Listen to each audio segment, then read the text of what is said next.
Assalamualaikum mga kabayan at magandang gabi. So tonight ay magre-refill tayo ng drinking water, and also tonight is my turn for water refill. So yung aming igiba ng tubig is around 2 kilometers from sa aming area.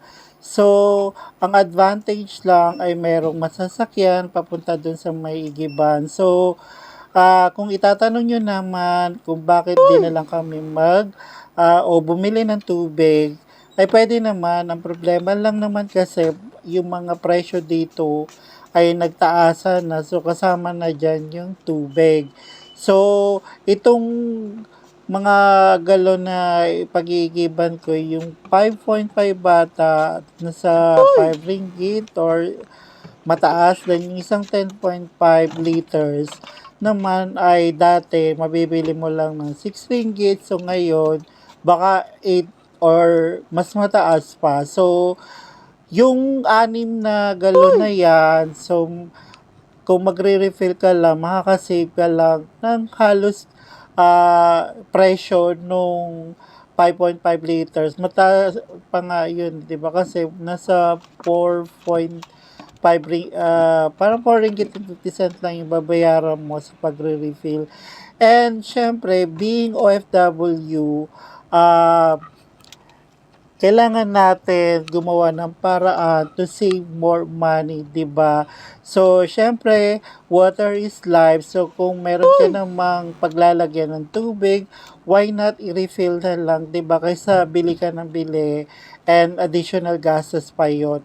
And dito nga sa aming tirahan, so wala kasi ditong machine for yung water vending machine para mag-give. So, unlike before sa dati namin tinitirhan, meron. So, but dito sa bagong place na namin ay wala. So, kailangan talaga namin pumunta sa malayo. So, ang maganda lang naman dito sa iniigiban namin ay napakalapit lang ng water refilling station dun sa pagpaparkan. So, mga oras na to ay mga past 12 a.m. na. So, okay naman at convenient din para sa amin kasi mga earlier night matao dito, and syempre pag matao maraming sasakyan nakapark around area at marami ding mga tao na nagigib. So aside doon sa mga ibang lahi and yung mga students din na naninirahan sa mga condominiums na malapit dito. So anyway, kung itatanong nyo, meron kasing agent na nag-offer dyan sa mga water purifier nila. Ang problema lang kasi pag foreigner ka, mataas yung offer nila kumpara sa locals.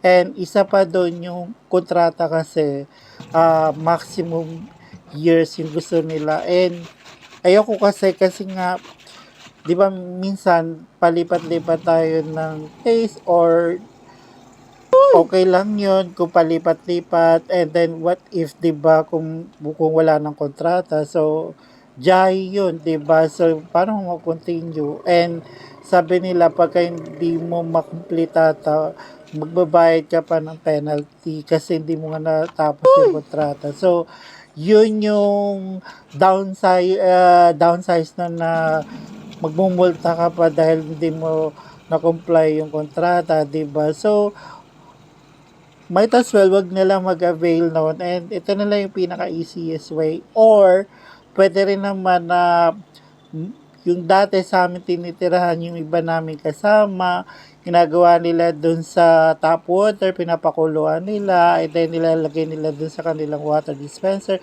Pwede naman yun, kaya lang magastos din yun kasi sa gas. Syempre, di ba, lagang magpapainit ng pagka naubusan ka ng tubig. And just imagine, etong pinigiban namin, siguro good for 15 days consumption nito. So, or more than pa. Kaya lang, siyempre, kailangan natin ng tubig for our daily life. So, napaka-importante yun. And, minsan kasi, sa pagiging OFW, importante din na mag-save tayo and Number one na nga dyan yung sa ating kakainin, and then dun sa renta, kasi dito sa Asian country, pag OFW ka, sagot mo yung rental fee mo, hindi sagot ng employer. Yun yung kaiba ng mga Middle East employee o mga contractor, yung mga employers nila yung nagbabayad sa kanilang tirahan. But dito sa Asian country, ikaw. Pero hindi, depende rin naman kasi kung depende rin sa parang expatriate offer sa'yo. Minsan, pagka maganda yung offer, sagot nila yung bahay and sagutin mo na lang yung food allowance. Wala rin kami dito food allowance. So, all in all, yung sarili namin gastos after namin ma-receive yung sahod namin. So, kailangan mo talaga budgeter, need mo ng calculation kapag sumahod ka kasi lahat palabas ang pera mo. Swerte na lang kung wala kang masyadong paggagastusan, and kung meron kang mga obligation like babayaran mong utang mo like mga properties, utilities sa bahay, di ba? Kailangan mo mag-save talaga, unahin yun bago yung luho mo. Anyway, dumating na nga ako dito sa bahay. And then, syempre, pagka may laman na yung mga empty gallons, hindi mo rin buhatin.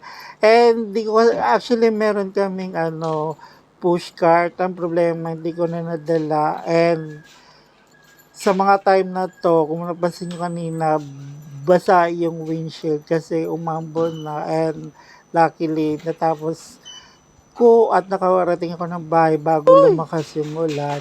And napaka-importante talaga na magtiyaga tayo sa ating mga ginagawa, and dito mo malalaman kasi na every drop of water is napaka-importante, na ganoon din sa kinikita natin. Need natin i-value yung bawat sentimo na kinikita natin kasi every cent counts nga, especially kapag nagpadala ka, alam mo yun, kahit konti cents lang. So pagka the more na mataas yung rate, favorable sa mga OFWs yun. Kaya even yung pinakahuling sentimo, kung malaki yung papadala mo, higher din yun, di ba? Malaking additional. So, ayan na nga, dumating na nga ako sa loob ng bahay. Salamat guys, at magpapahinga na rin ako.